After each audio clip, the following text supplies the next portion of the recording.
Good morning, good afternoon, good evening, and welcome to the Oraculos True Divination podcast, where I bring you ancient wisdom for the modern mystic. I'm your host, Mychal A. Bryan, and joining me today is my dear Taurian birthday twin of a sister, Ms. Stormie Grace. Stormie, thank you so much for being here. Yes, absolutely. Thank you for having me over to your space. Now you've come to mine, so I'm happy to be at yours. Stormie, I'm so deeply happy to have you sharing virtual astro space with me, and I'm super excited to dive into the topic that we're going to be talking about today. But before we get there, for those of you who this is your first time here on the Oraculos True Divination podcast, this is a podcast where I bring you interviews from astrologers all around the world who aren't just changing their own lives through their astrological practice, but they're also actively impacting this field of astrology that we know and love. So if you want to continue to be a part of the magic and the momentum that we're building here on the Oraculos True Divination podcast, give yourself a moment, go down below, like this video because I can assure you that it's going to be amazing, but also hit the subscribe button, and next to the subscribe button is a notification bell. Hit that notification bell as well so that you receive notifications of when I bring you these interviews each and every week. Now, Stormie. Yes, sir. I am so deeply thrilled to share any type of space with you at all. And it was a complete pleasure being a guest on your Eat and Greek. How long ago was that? Was that like 2-3 weeks ago? Yeah, it was just like 2 weeks ago, and we were munching it up. It was so great. We definitely were. And for those of you who are not aware of Stormie Grace's channel, please go and check it out over on YouTube. Well, not over on, but please go and check it out right here on YouTube over at Stormie Grace, where she has her Eat and Greet with astrologers from all around the world. I was there a couple weeks ago. Yes, we ate it up. And we're going to be eating it up again today for the first time ever here on the Oraculos True Divination podcast because of you, Stormie. And thank you for creating space here on my show for me to eat some cheesecake with you. Yes, absolutely. I think my favorite comment so far about our interaction is people were like, I see the two Tauruses, we're not messing around with the eat part of the greet. And I was like, no, we came to eat. It's in the name. It's in the name. So, Stormie, before we dive in today, tell me, what are you eating over there? Oh, today I have got this cute little pod. I've got mochi. Oh. Mochi. I love mochi. Mochi is the cutest little thing in the world. So because I knew that I was coming back here with you, and because I think the last time you did, was it shrimp scampi or something? I had a shrimp situation going on. I had like a full meal with sauteed garlic. So because of that, Stormie, I went out and I got myself an entire box of food as well, and it's super. It's almost open. I don't want to show people what's inside because it's a little bit overwhelming, but I got myself a box of food, and I also got myself some cheesecake. So maybe I'll just be cute and just eat the cheesecake, but for all intents and purposes, I have every intention of eating with you today. Brilliant. I support. And see, I had to, since I'm talking today, I had to wrap my lunch and my dessert into one. So mochi is perfect. Awesome sauce.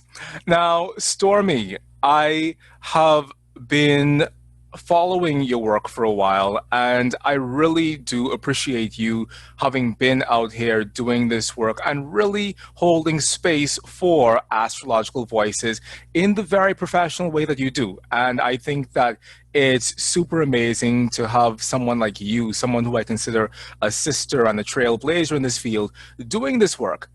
But before we even go into the specific astro show work that you've been doing, let's talk about your astrology in general. How is it you actually came into astrology?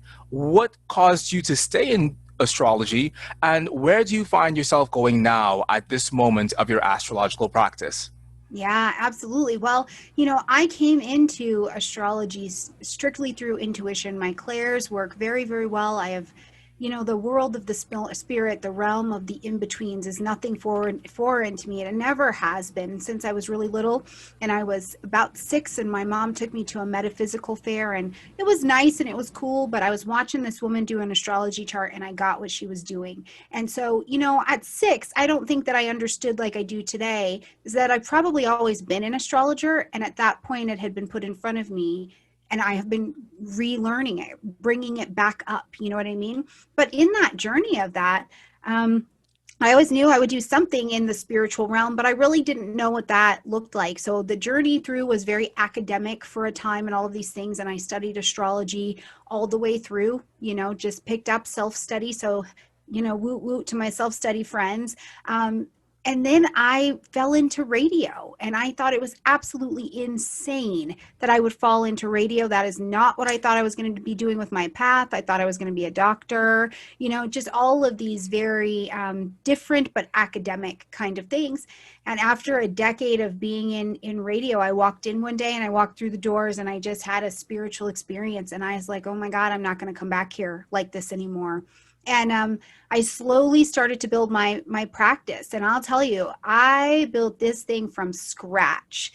So as I help other people do it, I get the fear. I get your struggle very much so, because I didn't know anything about YouTube. I'm not tech savvy, at least I wasn't at that time. And I was thinking about leaving radio that I had been in for a decade with a great income, like I was doing all right. I had 2 small children at the time. And I'm like, I'm going to quit my job and be a YouTube astrologer. Oh my God, I am going to starve, which as a Taurus, that's like a real concern. I was like, I'm going to starve. They're going to starve, and I just finally, honestly, to clean up my French, I had to say F it and just believe that, this power, this thing in the universe, whatever it is, the great force field that we're all in, built me to do this so that if I stepped forward, I would be supported in the work that I would do. The clients would show up, the teachers would show up, and I just started to build. I just started to build on YouTube, and then it went from there, and that, of course, increased my study. And that's what it has kind of looked like. And I started, obviously to officially practice. And where I'm at today, I'm really excited. I decided to come out this year and really join the rest of my fellow astrologers, and that has been a hit and just a huge explosion. And I actually just finished having a conversation today with some people from the Noel Till line, and I am going to jump into that line with them. So I'm looking forward. I have my mentor all set up, and we'll start to take that track and see where it goes. And, that's not to negate anything else I've studied. I've studied under Stephen Forrest in that realm of thinking, and I look forward to continuing that. And there's so much to study. There's so much to know. We've made a contact, you and I, about studying different things and practical things that are not even astrology as well. So right now I'm in a 3rd house perfection. So I am just learning is really, and talking my eyeballs off. That's where I'm at today. Stormie, I am so deeply in love with your journey, and I'm also deeply in love with the ways in which our journeys have been parallel in a lot of ways, because I too stepped foot into a metaphysical bookstore when I was a kid, and that completely shifted my entire trajectory in terms of where I am today. And also, I too had a history in radio. And I think that that's something that you and I connected on very strongly, because we come from this media background, we come from this radio background. And so what we bring into our astrology isn't just our love of astrology, but it's also our understanding of how to hold space and how to facilitate the voices of other people. And I think that you're doing a brilliant job at doing that, especially in your Eden Greece, which is so cool and so fun to be a part of. But I completely also resonate with this internal desire to step forward. And yes, the struggle of being a Taurus is real, because starvation is always lurking in the distance. And so, yeah, like I completely know what you mean in terms of wanting to know that as you stepped forward into this astrology, you were really making a practical and solid decision, because there are things in this physical world that we still love to partake of. Mhm. And I think a lot of people, as they look at astrologers from the outside, especially astrologers who are quote unquote known, or who are speaking at conferences, or who are doing whatever, there's this tendency to think that it's easy and that you just fall on your feet and you go running into the sunset from day one. But none of us really know what we're doing when we first start out. And we're all kind of making it up as we go until we find the groove and the rhythm that's completely in harmony with who it is we are. And so kudos to you for being willing to stick with that process long enough to see that grow into something that is specifically and individually yours. Yeah, I mean, I think that you can resonate no matter what field you're in, but when you really get into it, like for me, there has just been these shedding processes that have happened. I feel like I have transformed into this business, into maybe the role I'm supposed to be playing on this planet right now. But there is this internal stripping down that comes as well at these different stages of, I just don't know how to do this. I don't know how to push forward more. There's even, I think, the heavy realization that, oh my God, I'm really built to do this. And that is as equally, like I get goosebumps when I think about that, to actually be standing in a thing that I love, and I'm supposed to be doing. My family as well supported. Nobody's starving. We're still got groceries, and just all of these things. I mean, the fact that I'm an astrologer and I also have a retirement account. You know what I mean? I never thought that would happen. I never could envision how I would ever do that for myself. I thought I always would have to be attached to a company or a corporation, because how would I do these practical things? How do I have retirement? How do I have health insurance? And the willingness to go find these things out and create this reality has been exciting and scary and fearful and liberating all at the same time. But that's why and how, when people ask about my practice, I'll tell them right out of the gate, I practice a faith-based practice. I don't care what you believe in. I believe in what I believe in. But what do you ground into? Because to really go and take that leap off the cliff, right? You got to believe that you're either going to get wings or that the ground is not that far down. And how do you do that? I've come to the edge of myself many times and I wouldn't have gone any further. So I ask people, and people who work with me know I'm going to ask them, well, what's your spiritual fitness look like today? Where are you at? What is this? Where you connected? When's the last time you meditated? Because it's just, this thing is so big and we're so divinely made that I'm like, we got to ground into that divine vibe, because it'll tell you and it'll give you the courage to move forward. I just went on a mini rant, sorry, but I get very passionate about that. I'm like, it's just too big. It's so big out here. I am in the vortex with you. I just want you to know. So you and I are in that vortex together, and yeah, it's happening.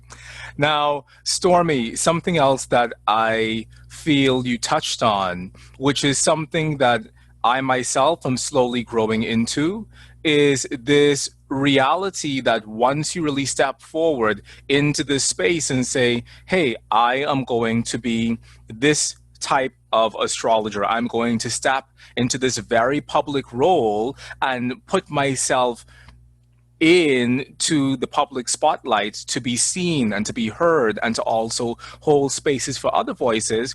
Once you do that, you essentially have a responsibility Mhm. to your audience. And for me, as I've stepped forward into this space, it's like, oh shit, it's getting real. Like there Yeah. is there is no turning back after you are heard by however many people, because it's like, okay, people are really stopping Mhm. and sinking into the space with me for an hour or an hour and a half, and they're really paying attention. So Yeah. I essentially am responsible for continuing to maintain and hold the space for these people who are coming here and getting fed. Have you Yeah. yourself found yourself really realizing or really coming into that space and acknowledging it as a responsibility, or how does it feel for you knowing that you have this community and this tribe of people who are specifically wanting to plug into you and your message and your energy and essentially your vortex? Yeah, it's exactly like that. And I can tell you, I remember the transition of okay, I walk into the radio station, I realize I'm going to start this practice, and oh my God, what does that look like? And so I start just, I did the best I could. I started on YouTube making audio videos because I came from audio, and it's so funny. So in that way, I was just getting started out. I was very green, very simple, and I've allowed my audience to soften me to the process, because finally people were like, this was really good, but do you know that this is YouTube? You should turn your camera on. And I was like, oh, okay. Right. And so then I started there, and then I was like, oh, they're watching, they're listening, so it gave me that drive to show up, but there was still an ease about it for me. And I almost want to use the word immature a bit, because it was more like, this is a pleasure thing. I couldn't really get into it. And then I hit that moment where I realized that I was like, well, hold on. There are some thousands of people who show up every week and every month. And if they're showing up, I should be showing up. Right. So those times when I'm like, oh, I'm going to go on a vacation, or the whatever's going to be happening, I plan now, because I'm like, what doesn't get to happen is y'all miss out because I didn't want to plan. Like, I get to grow up in public, and I have done growing up in public. Oh my God. I did a video one time. The lighting was off. There was all kinds of ish in the background. I don't even know about my hair. And I just was like so exhausted. And I thought, oh, I'll just throw up a video. And I got to meet the consequences and the repercussions of that, where people let me know, I show up. I expect you to show up, And so the audience and the people in our community have really helped me grow into taking on that responsibility. And my responsibility, I think, has changed as I grow. Before, it was just make sure I have my weeklies and my monthlies up and I'm responding to comments, and make sure that if I'm talking about basic principles, I'm really doing that. And now it's changed a little bit, where it's like, yep, that's okay, but that's not the content I'm always covering anymore. So now it's this year, and in the last 2 years, it has really been this responsibility to honestly open and unfold with people, to have the intimacy. You see into me, not that I put on a show when I turn on the camera, but I'm open in a different way. And that has brought other avenues into my life too. Now Patreon has just started in my life, because I'm like, I'm really ready to open. But that's to the people who are really ready to open with me, So the responsibility piece is absolute, especially this year. I'm telling you, the Aquarian Leo business, I was like, what is my special sauce that I add to the whole, and how do I take that very seriously without taking myself too seriously? Because sometimes, y'all, I'll be recording a video and I forget that my camera's this close, so I can't mess around. And if my eyelash is coming off, you know what I mean? Like, I'm still so human over here, that it's like, don't take yourself too seriously, girl. Talk about the sky, move on. Maybe your eyelashes are on, maybe they aren't, but who hasn't been there? Who hasn't been there, right? Now, Stormie, what I hear you talking about is how you've fundamentally built up a new sense of emotional foundations for yourself as you've moved through time with your non-astrological life into your astrological life, and how you're still continuing to build a firm and a more solid foundation as you continue to grow. Because the type of astrology content that we were making in 2019 is quite different to the content that we're making in 2020, and the way we're being asked to show up. So this concept of building emotional foundations, I know it's very important to you, and it's also very important to the specific topic we're going to be speaking about today, which I also know is a topic that you're going to be sharing even beyond today. So talk to us a little bit about why this topic of building emotional foundations and aligning those foundations, or reflecting on those foundations as you also reflect on your progressed lunar phases. Why is that such an important piece for you astrologically that you feel so deeply drawn to share? Yeah, absolutely. I want to just preface this with, the name Grace. Stormie is my name. It's my given name. If I got unemployment, it would come in the name Stormie. But Grace, I was taught, and I've been taught as I've been coming up, that grace is the slack that the universe cuts us for being jerks. Okay. And I need a lot of grace. I'm learning I'm learning while I'm here. And I take that, I give my fellows the benefit of the doubt with that as well, that they maybe need a lot of grace, and we need a lot of grace with ourselves. And from the position of grace, I think we're able to drop our shoulders down, drop our defenses down, and do some real life growing, real life experiencing, especially in our emotional lives. So as I look at emotional foundation for people, I realize through my practice that we've got all of these planets that are doing these things, but really the ones that I see driving people to make decisions come from the lunar placements. So, I had this consultation with this woman, and we're talking about these things that are going on in her world. And I realized I was just needing her defense. And I thought, all right, what are we going to do here? And I'm praying, and I'm, whatever, trying to vibrate myself into her space. And I just thought, well, I trust her moon.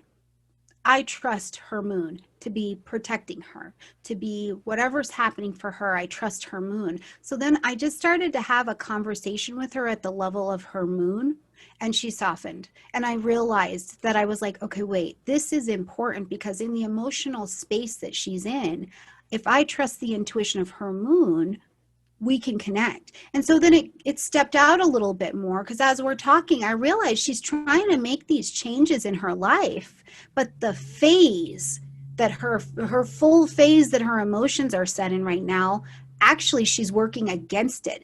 And I realized, I'm like, oh, what I want is, yes, to connect, but I want, as a practitioner and as my client, let's work smarter, not harder. So when we meet and we can understand, where are you at in this progressed lunar phase? What's happening? What's peeling? What's coming into growth in this 3.5-ish period of your life? Let's talk about there, because then we can not only talk about the astrology, but we can create a strategy. Because to me, a consultation, a reading, wherever you're at on that spectrum, that doesn't have strategy at the end is like real hard. That's real hard for me to get on board with. So seeing that emotional foundation, that has made it into absolutely every single one of my readings. And of course, when I realized that, then the things about that started to attract into my life. Dane Ridjar's work came in, Stephen Forrest, Book of the Moon. I didn't even mean to buy that when I was trying to buy something else, and I accidentally bought that, and it came, and I was like, I touched it and I was like, this is right where I'm at. And then Stephen Forrest and I actually talked about the lunar phases. And so I was like, okay, this appears to be where I'm going to focus in. And it has not failed to inform my practice with people yet. So that's it. Ta-da. Just that. That is absolutely beautiful, because while it might seem like, okay, this is something that I really resonate with within myself, we receive the clients who we're supposed to receive. Mm-hmm. And we receive the clients who are meant to be healed by the medicine that we're growing within ourselves. So the fact that you're growing this emotional foundations through the lunar phases medicine within yourself, and you're able to give to others from that medicinal place within you, I think that's awesome. Yeah, it's been really interesting too, because I laugh when I look at my chart, and it's Venus and Mercury is what's happening in my chart. And there's a lot of Libra. I've got a lot of Libra stellium, but in my chart itself, I have one placement in water, and I am a high air chart, even though I'm a Taurus. And so the way that this has even come to me comes the way when you have an air moon, right? It was like, okay, let me think about how I can speak emotionally, which that doesn't tend to go together, but it's interesting. That's why I say, like, I love to watch people's moons do what they do, because it will still bring the information up. And then we can have this really rich, deep, delicious connection with the people who are in front of us. So I thought about it, and here it is. So, Stormie, is this something that you find yourself doing in terms of every single client consultation that you do? And how front and center is this for you? Is this the way in which you enter into your chart reading, or does this come near towards the end when you are integrating that larger strategy building portion? Yeah, so for me, actually, the very first place that I start with any reading is I do a hemisphere analysis, which is very much so. I was so grateful to find out that Till does this, that that's like a primary thing. And I was like, you guys are my tribe. But that's where I start, just in my own information to inform my practice of what's kind of the evolutionary struggle that we've got going on here. And the nodes and the rest of the theme will support it as well. But then I immediately go into this lunar cycle because I need to meet you where you're at, right? It's like I always use this example of you can yell at a flower all you want, but it doesn't make it grow any faster, right? Like that doesn't work. So if I can't meet you right where you're at, I could have the best things to tell you about your evolutionary path or what I see, but if you can't hear me, if you're not in a phase where I can speak to what you can get on, or if I tell you something and you go out and you try and build on that and take strategy and you're not in the right phase, you're not working smarter. It's going to be really, really hard. This deal is challenging enough to be human. Let's be wise and use it, you know, the timings that we're granted to the best of our ability, because then they get deep, right? You can get a lot done. You know, you're over here trying to start your brand new life in the last quarter. I'm like, ooh, hold on. Let's wrap some things up first. Let's detach from some of those old ways because, you know, I would like to just be different. But I don't think any one of us gets through transition, right? Like here, I always say this too. I really do love change. I love change. I'm like, boom, boom. I suck at transition. It is the longest hallway on this planet. So let's have something smarter and easier to work with if we're in that kind of timing. So it's front and center right away. And I bring the client back to it many times throughout the reading so that they will give themselves grace. Remember, your chart and your lifetime seems to be right here. Give yourself grace. Grab that notebook. Yes, write these ideas down that are coming through. You're in a balsamic phase. Oh my God, your dream life is powerful. Dig into that. What do you see? What's coming up from this lifetime that you're reviewing that maybe even needs healing? Or my new mooners, oh my goodness, I love them. They know like 5 years before change is happening, what's coming in, you know, and I'm like, hold on, don't go start that fire yet. It's not time yet. Just create it. Create the magic of it. And that just lets people be people. Gives them some courage to be right where they're at. Because I don't know about you, but I've met a lot of humans who are like, look, I like everything but change and being right where I'm at. Right? So it really gives us access to that power of now. I'm right here right now. And this is okay. And I'm on time.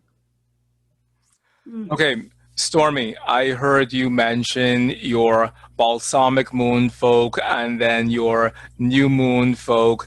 And so I want to give you a moment to really tell our audience just kind of what is the intrinsic energy that they can expect to be manifesting within themselves as they move through the various progressed lunar phases. Yeah, absolutely. Well, and I want to just caveat that with this. I do also look at what phase did this person come under, because this will be an innate operating system for them through everything, you know, because in the progress chart, you don't stop being your chart, just the lens is refocused a bit. You start to channel things through there. So I know that they're going to bring some of these innate natal lunar phase behaviors and ideas with them, but then we can sink down into that progressed phase and start to use that, right? So that said, the phases and what we're doing in the phases don't change from natal to progressed, but there are some things that you can be paying attention to, you know? So if you find that you are in a progressed new moon phase, and each phase lasts about 3.5 years, okay? And if you think about that, just in your life, about every 3.5 years, you literally feel different about some things or something else. You know, it's like you've matured a little or you've changed your view on that. And really a lot of that comes from our insides. My moon is going to do what I need to do to make me feel secure. I'm going to make a lot of decisions from this moon, you know? So if you're a new moon person and you're coming in, you've got this progressed new moon phase, man, life is magical. It's dark. This is the darkest phase of the moon. It's quiet. It's so intuitive because you're like, I can't see anything. I'm blind, Jimmy. So you really have to trust your intuition and your instincts as you're coming through, but you're creating something, even if you don't really know what it is. I mean, you think about it in lunar forecast when they say, oh, it's a new moon, plant your seeds of intention. What would you like to begin to blossom here, right? So in that new moon phase, that's what you're doing. You have this initial urge and this instinct to begin something. Now, I will tell you, whether it's in a monthly, whether it's your natal, whether it's your progressed, what you plant at a new moon phase, for good or for ill, you're going to work that through for the next handful of years. You are. So that's not fear-based. That's just the reality. That's the other reason, right? Don't you want to know? Don't you want to know what phase you're in? You're like, look, I am not trying to bring in 3.5 years of bad relationships. Thank you. Right? Like, so you can work smarter, not harder. Now, when you move and you get to this crescent phase, we get this little sliver, the little toenail of light that's coming from the moon. So now it's like, okay, that thing that came through the new moon phase, now it's got a little bit of structure. I can see what it's going to be, just a little bit though, just a little bit. And I get to start to make some decisions. I get to start to go, all right, I've let go of some of these things from the past, because energy is also gradual. Right? So as you're there in that new moon phase, you've come from a balsamic phase. So you've put some things down, you've gone to some isolation. And in that new moon phase, you're like, okay, yeah, I'm ready for a little something new. Let's begin to create it. But at the crescent, you're like, oh, okay, I can kind of see what this new design is going to be, but I really need to make sure that I put down those ghosts of the past so that I can begin to focus in on building my future and letting this structure kind of come together. So it becomes future oriented. We become future oriented in there, and it's interesting because I find in the crescent phase, this is where external things will happen as well. I'm becoming a bit future minded, and the people outside of me start to feel like they don't fit in some way, or I need to gather new people. Right. And I don't know how many times I've sat with a client and they're like, man, I don't know. I just kind of feel like everybody in my world and my environment doesn't want my identity to change, or they feel like I'm changing too much. And I'm like, yeah, you got a little bit of light in there now. Your identity is getting adjusted. Own that. Be with that. You know what I mean? So then we roll over into this first quarter phase, which I really like because this is crisis. We got a crisis on our hands, friends, right? Crisis means action. And if you're in action, you're building from the inside out. You've got the idea, you got the picture, the identity is adjusted a little bit, the ghosts of the past are put down, and now we're building. And I'm in action. It's like, oh my gosh, I got to meet this challenge, but you need it. You need it. Like these challenges pop up and you're like, oh, okay, I got it. Let me fight through this. Just like that plant struggling to get up there, right? You're able to do that. This is also a really pioneering time, I think, because you've taken the vision of the future. It's in action now, and you get to watch yourself grow and do and put your hands and your feet and your heart to real work, right? And it becomes very material. I think this is one of the neatest phases for people because we get to see that we're made of something. I'm made of a little something here at this point in my life. So it's kind of a neat, driven phase of the moon to give yourself some credit for being in. Then we come to the gibbous phase, and I'm a natally born gibbous phase person, so I'm gonna tell you it's really delicious. So I just want to give a shout out to all of my gibbous friends.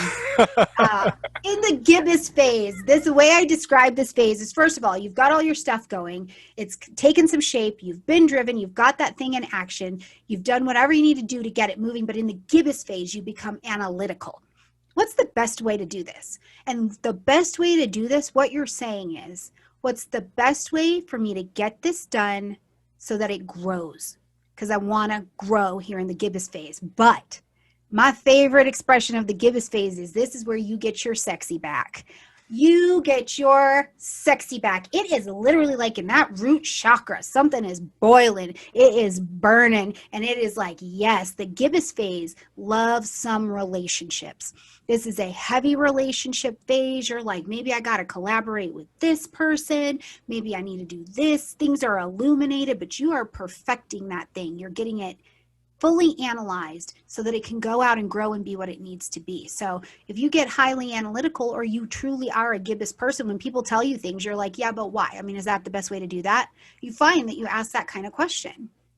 Then we roll into the full moon, and now we've got all the light, just all the light on stuff you didn't even know you had at that time. But you think about this process from the new moon to the full moon. You've started to become a little something. Maybe life is looking in a different direction. Your head, your mind, you've seen your hands and your body work in a different way. So of course, as all of this light is shown on you, you're going to find out all of these things about yourself, about your project, about your whatever that you just didn't know.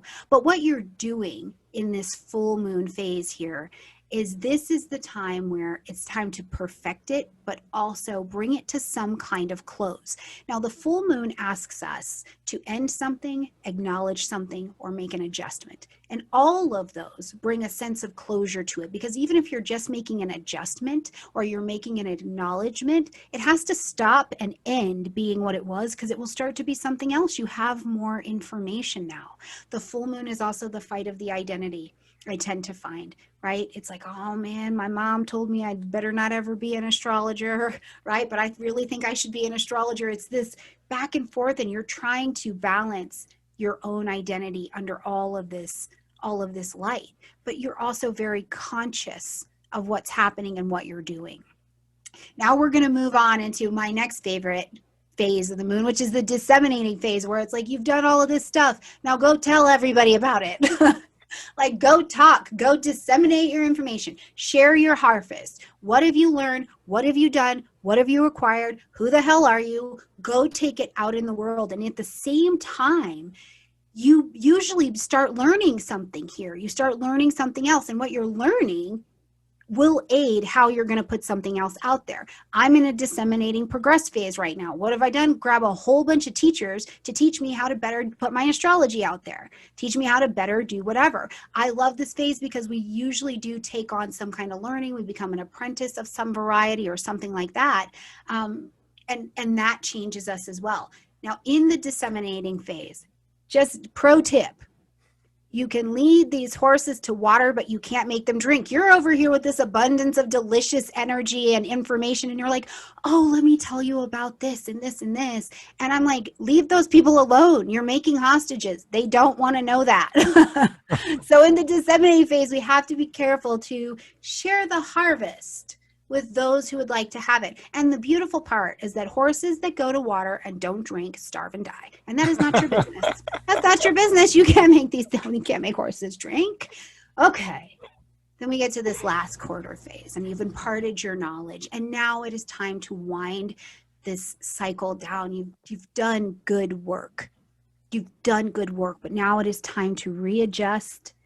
It's time to eliminate some things. It's time to be like, yeah, I did that way, or I did this portion of my life. And it starts to come to a come down, a slow down. And in the last quarter phase, while we're detaching from the old ways that we used to do things or the way that we thought about things, the thing I always point out in the last quarter phase is it's not a suggestion that you detach. This is a requirement. And I see a lot of complication come with the last quarter phase because we're trying to hold on, right? Like, maybe I'm just being stubborn. Maybe I'm just being selfish. Maybe I don't want it enough. And it's like, no, you are required in the last quarter phase to begin a readjustment, to let go, to start to disengage from the way that you've been doing things. There will be pressure for you to conform. And a lot of that comes to your own emotional understanding, where you just think, I just don't want it enough. And that's not it. You're just in the come down to get ready to rest and get ready for what's next. And so as you rest, you come into that balsamic phase. And the balsamic phase is truly that you got to go to ground, right? I think a lot about, I do a nipi with the Lakota Indian out here. And when we do a nipi, when it gets just too hot, you put your face down and you go to ground. And this is the balsamic phase. You go to ground, you incubate, you learn, and you look over everything you've done. What did you experience? Did that hurt? Was that great? Did you share that? What happened? And you do it in a lot of solitude. In the balsamic phase, you may not want to be around everybody and their sister. Maybe you do need to go Netflix and chill and just be with you, but you're incubating and assimilating everything that you have learned. That's a long lot of information that you have learned there. It is also the period of surrender, because what we don't typically want to do is surrender. And balsamic phase, you surrender to win. You want to win, you want to really get something done during this phase, surrender to win, because you've got to rest your soil in preparation for what will come next. So, man, it's busy being a human, man. Like, I don't even know how plants do it. I don't.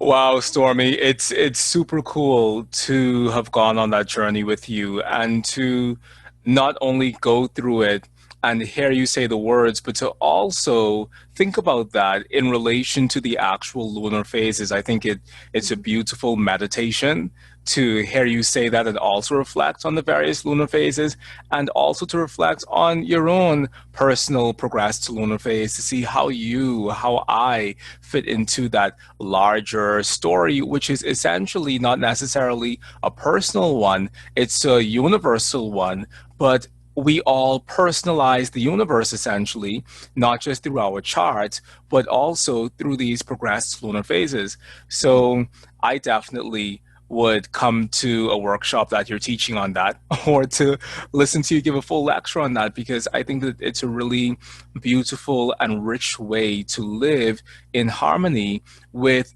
cycles of change that honestly are deep within all of us. Mm-hmm. Yeah, and it changes, I think, the conversation between people, because, we get clients and it's like, I just have such a hard time with my sister and she just doesn't understand what I'm saying. And it's like, even getting a little picture of through the lunar phase where you're at, maybe where your sister's at, we can adjust conversation. If you're in a new moon phase and you're ready for all the magic of this world, but your sister's in a last quarter phase, she is making peace with having to disengage with life as she knows it. And that's maybe a little bit more of a tender way that person needs to be even spoken to or engaged with at that time.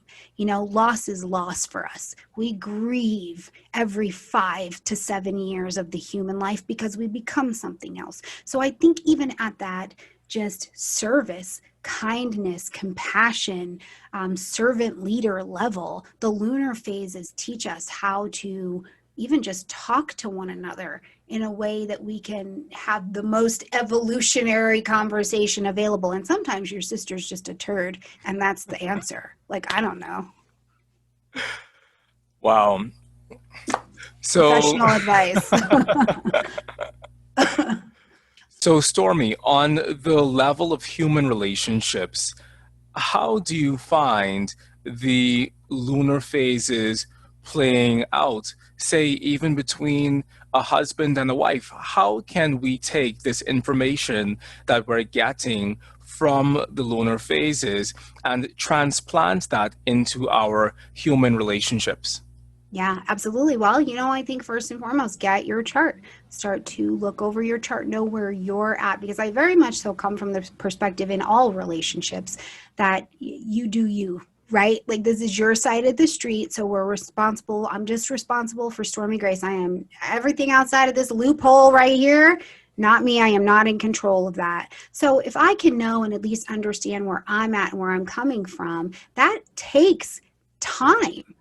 It takes time. It takes effort to do the inventory of our lives. And that kind of reflection, I've never met anybody in any religion, any practice, who doesn't have some self-reflection, and that doesn't open them up to being willing, at least, to understand another human being. But if you are in a couplehood, and you can also then see maybe what did that person come in under, especially because this is going to give you a lot of reaction. This is going to give you a lot of the reactions that maybe you and your spouse or your partner have with one another. So if you can kind of understand that, then we understand how to navigate as well. And then we look at that progressed energy, which is like, I don't know, you've always just been such a fighter. How come it seems like you're a little low right now? Well, maybe I had a crescent moon phase that I came under, but right now I'm experiencing some balsamic energy, and I don't want to do all of that extra, and that's okay. But that creates that space again of understanding. The other thing I think it creates is a space for conversation where it's like, this idea, I think, that I'll be happy or I'll be okay if another person just changes. I don't buy it. I don't buy it. I don't teach it. I don't flow with that. If somebody else has to change for me to be okay on my insides, I'm out of whack.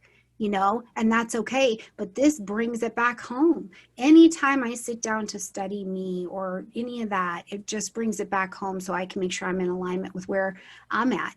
The other thing that I think that this does in partnerships, most specifically, I've seen it in like business partnerships, is it just really allows you to create good teams, right? Because I'm going to tell you what, I love going to the hospital, like not to like hang out, not to get COVID, not any of that craziness, but I like watching because you can meet a whole bunch of new moon, crescent moon folk, right? And they are good. Like they're good, right? Or you go to the hospice center, like where my mom used to work, and there are a lot of people in there who were either in and they came to volunteer and were in balsamic phases, or were natally balsamic-y people. And so it's like there's innately kind of a call, like little beacons to one another that I think are out there as well. So I have no proof of that, by the way.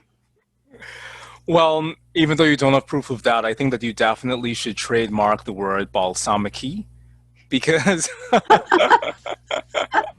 because I had never heard the word balsamic until just now. So please do go out and make that yours because I it sure definitely will. is. Stamp.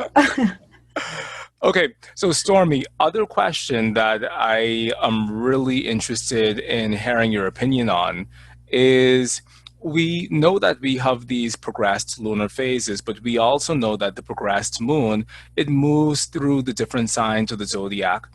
Does this also factor into the sort of approach that you take in terms of analyzing someone's progressed lunar phase? Are you also looking at the fact that they may be born with their moon in Taurus, but right now they have their moon in Aquarius, and that Aquarian energy, it still has something within the Aquarian nature of Aquarius itself.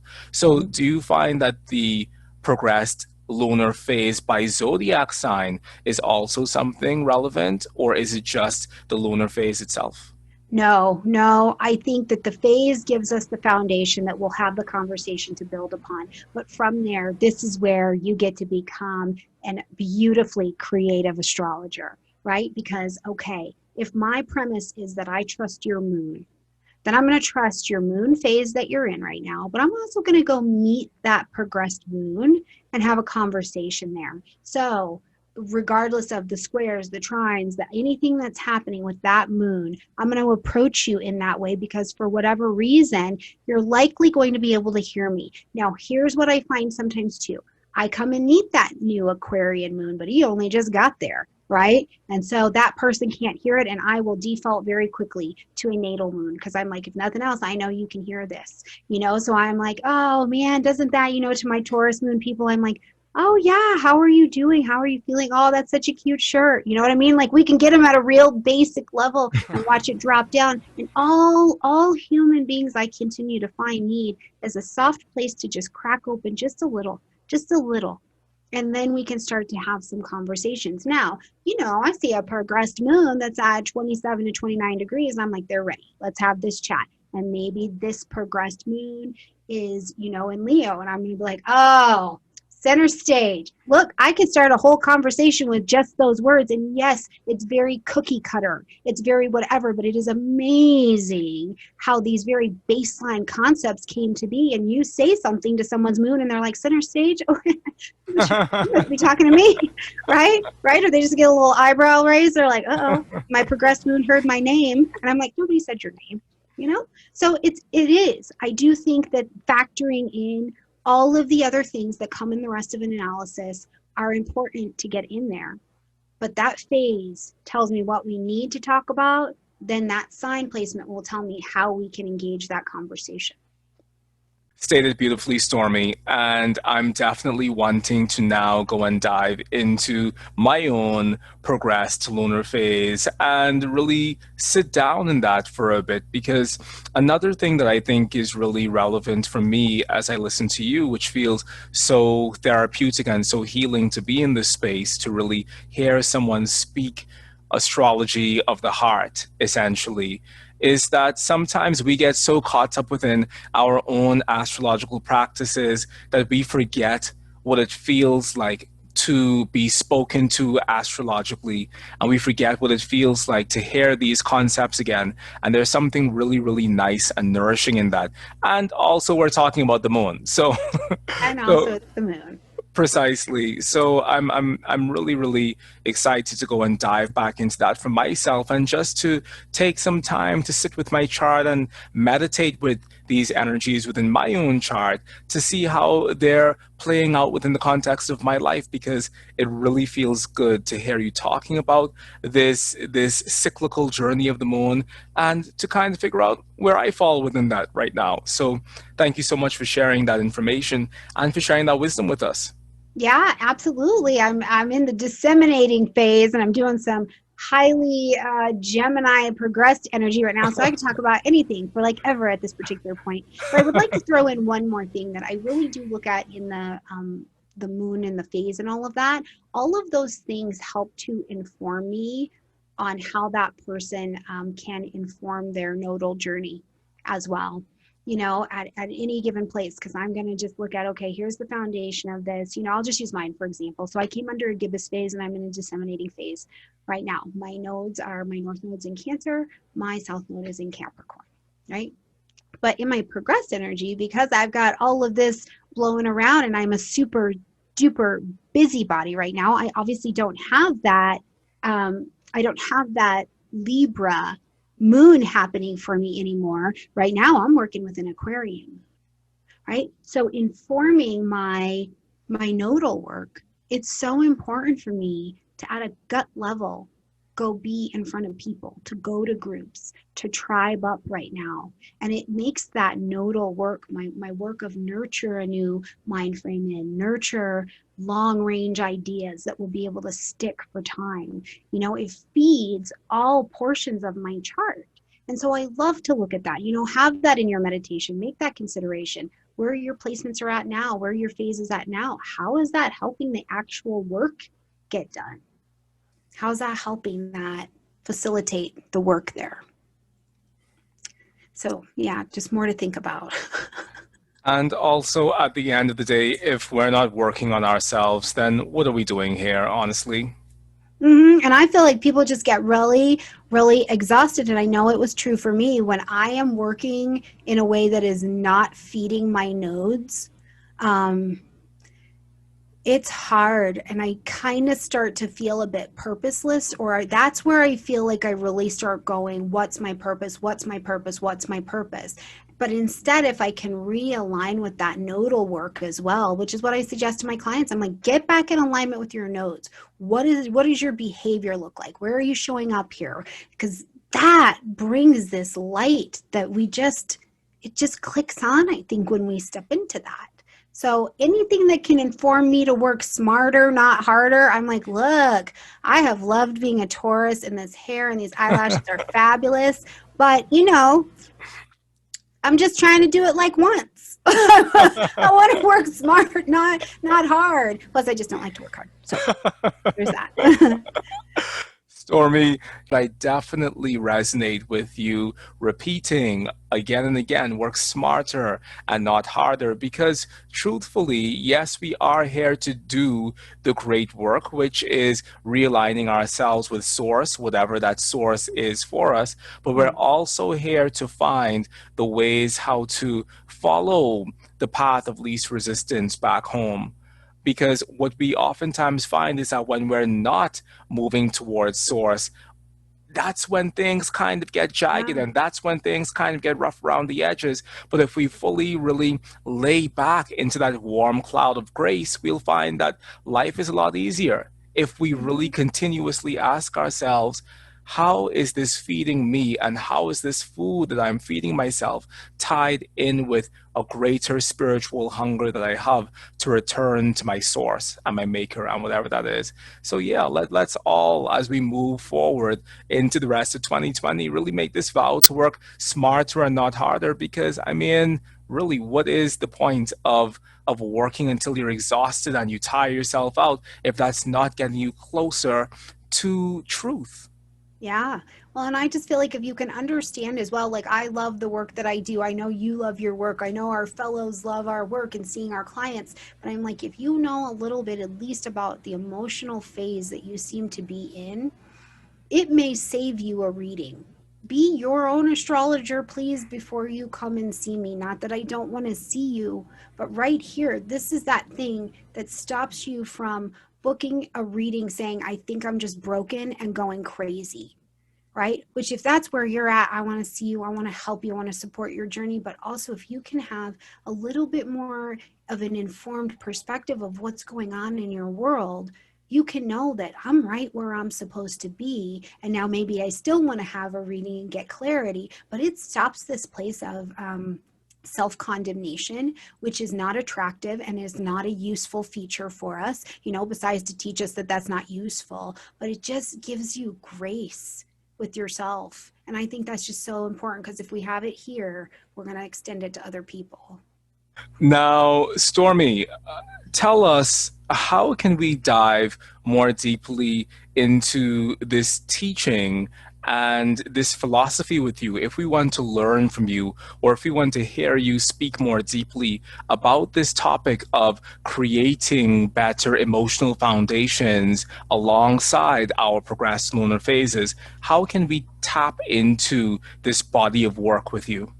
Yeah, absolutely. Well, you can come see me on my website at stormiegrace.com. And I actually have a little class that's finished and it's ready to go. You can watch it's a video, a digital class, and you can watch that and engage there. There will be more classes in 2021 where I'll be focusing specifically on all sorts of lunar things as well. I'm teaching next year as well. So it's definitely there and available. And I would tell you too, even before that, go back to some people who've been talking about it before. I mean, Dean Ridjar's work I thought was just really great. It's dry. It's a little bit dry for me. It's a little bit dry, but it was also good. And the Book of the Moon by Stephen Forrest just is, I don't know, it just helped me open and help me see where I was at and kind of what was going on there. So use your resources as well. Plus, I'm a really big fan as well of just YouTube. Like, I support YouTubers. Go watch these videos. If you don't know what the lunar phases are, that there's waxing, that there's waning, when does it happen,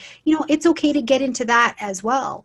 So just wherever you're at, if this is what you feel called to study, be honest with where you're at, pick up study from right there, and then we can start to bring it in. And there are several free calculators on the internet that will calculate your lunar phase if you'd like to have that done, or you can calculate it yourself and you just need to count. You just need to count. And if you're, within 45 degrees and you're going to be in the new moon phase, and there are little stamps out there that will tell you that as well. So, and that'll help you figure out what phase you're in. So you can do it yourself. You can do the software, and then come see me.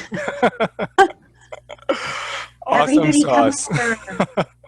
Awesome sauce, Stormy. Now, Stormy, tell us some of the other touchstones of contacts that we can connect with you on, because I know that you're on Anchor FM. I know that you're on Twitter, on Instagram, on Facebook, on YouTube, so on Pinterest. I am on Pinterest, and I'm going to just say this. You are damn right. I made a Pinterest board of myself. Yes, I did. Every eat and greet is like on there because you gotta be out there.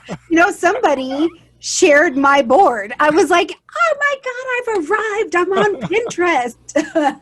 So yes, YouTube, you can come to my website. You can find me on Pinterest, Instagram, Twitter, Reddit. I'm over on Reddit, y'all. You can come to Patreon if you would like to engage at a little bit more of an ad-free, first of all, that's very important level. But Patreon will continue to grow as well. And I look forward to unfolding, sharing more of myself, getting deeper into some teachings with the group of people who really are wanting to be there. So watch out for the Patreon to keep developing as well. But I promise you, from Facebook all the way on, I am out there and I am absolutely findable and willing to connect.